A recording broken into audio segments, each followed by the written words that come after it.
রান্নাঘরের রেসিপিতে আপনাদেরকে আবারও অনেক অনেক স্বাগত।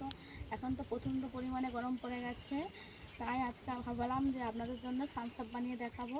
তাই আপনারা পুরো ভিডিওটা দেখবেন, আশা করছি আপনাদের খুবই ভালো লাগবে।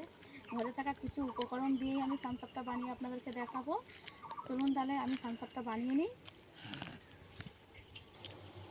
রান্নাঘরে তো চলে এসেছি। আজকে এমন করে থামস আপটা বানিয়ে আপনাদেরকে দেখাবো যে কেউ সহজেই এই থামস আপটা বানিয়ে নিতে পারবেন। যাদের বাড়িতে তো মিক্সিং জার সবার বাড়িতে থাকে না, তাই মিক্সিং জার আমার বাড়িতে আছে, তাও আমি শিলে বেটে আপনাদেরকে দেখাবো কী করে আমি হচ্ছে কি থামস আপটা বানাই। পুরো ভিডিওটা আপনারা দেখবেন, আশা করছি আপনাদের ভালো লাগবে। টেনে টেনে কিন্তু ভিডিওটা দেখলে একদম কিছু বুঝতে পারবেন না, প্রথম থেকে শেষ পর্যন্ত ভিডিওটা দেখবেন। প্রথমে আমি 2 চামচ চিনি নিয়ে নেবো। আমি এখানে 2 গ্লাস থামস আপ বানাবো, তাই দু চামচ নেব। আপনারা যদি বেশি বানান তাহলে বেশি করে নিতে হবে। এখানে আমি 2 চামচ চিনি নিয়েছি। এখানে আমি সাইট্রিক অ্যাসিড দিয়ে দেব, কিংবা টক চিনি নামেও দোকানে পাওয়া যায়, কিছুটা দিয়ে দেব।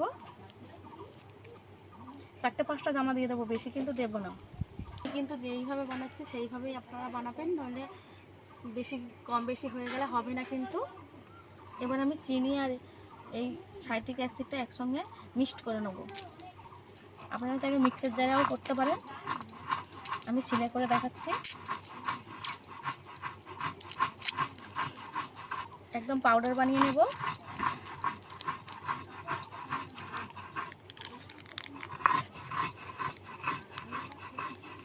আমি এইভাবে বানাচ্ছি যাতে সহজেই এই গরমের মধ্যে সবাই এইটা বানিয়ে খেতে পারে।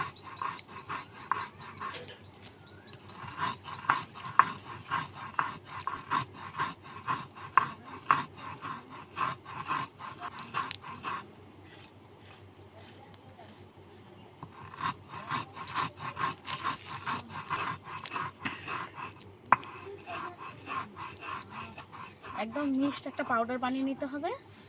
এই যে আমি বানিয়ে নিয়েছি, আবারও একবার মিক্স করে নেব, আর একবার দিয়ে দেবো, একদম মিহি একটা পাউডার হয়ে যাবে।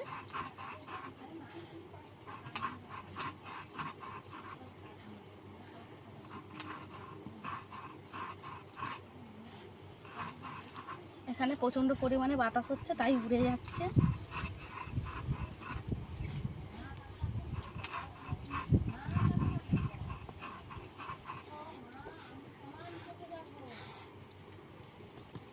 আপনি যদি শিলে করেন, শিলটাকে আগে ধুয়ে পরিষ্কার করে শুকনো করে নিতে হবে, তবে এই চিনিটাকে মিশিয়ে নিলে ভালো, নাহলে ভিজে থাকলে কিন্তু চিনি জ্বলে যাবে।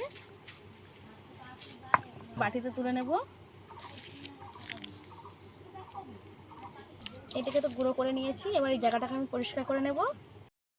এইবার এখানে আমি একটা পাতি লেবু নিয়েছি, এটাকে কেটে নেব।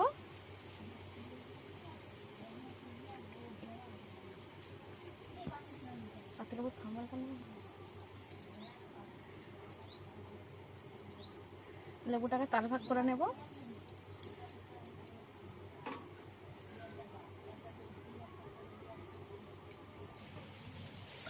থামস আপটা আমি তৈরি করে নেব। চিনি আর সাইট্রিক অ্যাসিডটা গুঁড়ো করে নিয়েছিলাম, এর সঙ্গে দিয়ে দেবো গ্লুকন ডি 2 চামচ।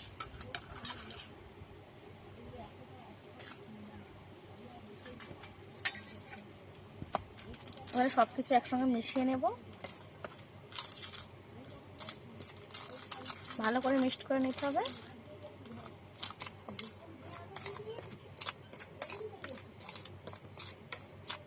ভালো করে মিক্সড করে নিয়েছি। এরকম একটা পুরো ছোটো লেবু নিয়ে নিয়েছি, অল্প একটু লেবুর রস হলেই হয়ে যাবে। এই গ্লাস একটু দিয়ে দেবো, এই গ্লাস একটু দিয়ে দেবো, এবার সামান্য লেবুর রসটা দিলে একটু ভালো হয়। লেবুর রস আমাদের হজম করতে একটু সাহায্য করে। সামান্য একটু বেকিং সোডা আবার একসঙ্গে মিশিয়ে নেব। বলো, এখান থেকে 1.5 চামচ করে দুটো দিয়ে দেব।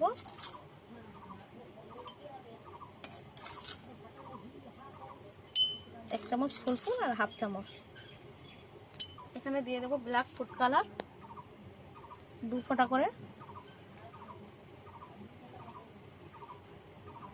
এবারে একদম ফ্রিজ থেকে একদম কনকনে ঠান্ডা জল বের করে নিয়ে এসেছি, এটা দিয়ে দেবো।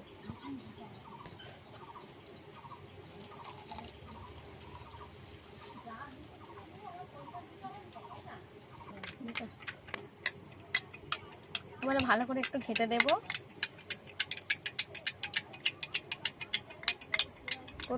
প্রথমে ভালো করে একটু ঘেটে নিতে হবে। দুটোই আমি ঘেটে দিচ্ছি। খাওয়ার সোটা হয়, মিঠার সোটা, সেটাই দিয়ে দেব। একদম কম পরিমাণে দিয়ে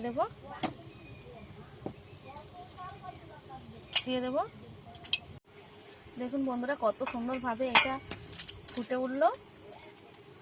এরকম একটা ভালো হয়েছে বুঝবেন, এরকম ফুটতে হবে। এরকম ফুটলেই ভাববেন যে সানসাপটা পুরোপুরিভাবে রেডি হয়ে গেছে। কত দারুণভাবে হয়েছে। এবারে আমি 2 টুকরো বরফ দিয়ে দেব, যাতে করে খেতে আরো ভালো হয়।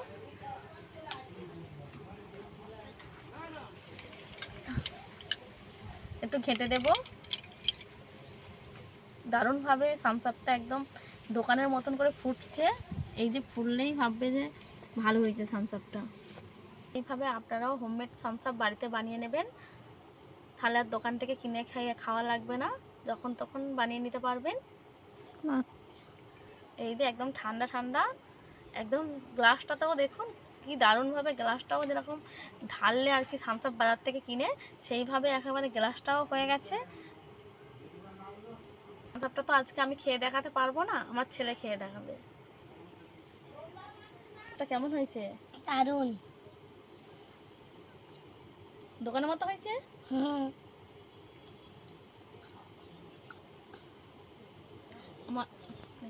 আমার ছেলের তো খেয়ে ভালো লাগলো, আপনারাও বাড়িতে বানিয়ে খেয়ে দেখবেন, আপনাদেরও ভালো লাগবে। আপনারাও বাড়িতে বানিয়ে খেয়ে দেখবেন, এ কেমন হবে কমেন্টে জানাবেন। ভালো লাগলে লাইক, কমেন্ট, শেয়ার, সাবস্ক্রাইব করে পাশে থাকার জন্য অনুরোধ রইল। আজকে ভিডিও এই পর্যন্ত, দেখা হচ্ছে অন্য কোনো ভিডিও নিয়ে। টাটা।